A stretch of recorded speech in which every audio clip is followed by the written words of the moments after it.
നമസ്കാരം കൂട്ടുകാരെ, ഞാൻ പീറ്റർ ചോള്. പുതിയൊരു വീഡിയോയിലേക്ക് സ്വാഗതം.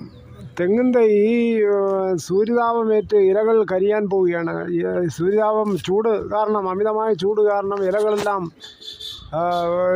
കരിയുകയാണ്. അതിന് പ്രതിരോധമായി ഉണങ്ങിയ ഓലയും അടയ്ക്കാമരത്തിൻ്റെ ഓലയും കൊണ്ടുവന്ന് പൊതിഞ്ഞ് കെട്ടിയിട്ട് വെള്ളം രാവിലെയും വൈകിട്ടും, കൂടുതലും വൈകിട്ടാണ് ഒഴിക്കുമ്പോൾ അതിൻ്റെ ഓലയും കൂടെ വെള്ളം ഒഴിക്കുക. ഇതിൻ്റെ ഓലയിൽ കൂടിയും അതിന് വെള്ളം വലിച്ചെടുക്കാനുള്ള ശക്തിയുണ്ട്. പാലക്കാട് 38 ഡിഗ്രി സെൽഷ്യസാണ് ഒരു താപനില രേഖപ്പെടുത്തിയിരിക്കുന്നത്. മിക്ക ജില്ലകളുടെയും കിഴക്കൻ മേഖലയിലും ഇടനാട് മേഖലകളിലും വരും ദിവസങ്ങളിൽ ചൂട് സാധാരണയേക്കാൾ 2 മുതൽ 3 ഡിഗ്രി വരെ വർദ്ധിക്കാനാണ് സാധ്യതയെന്ന് കാലാവസ്ഥ നിരീക്ഷകർ പറയുന്നുണ്ട്.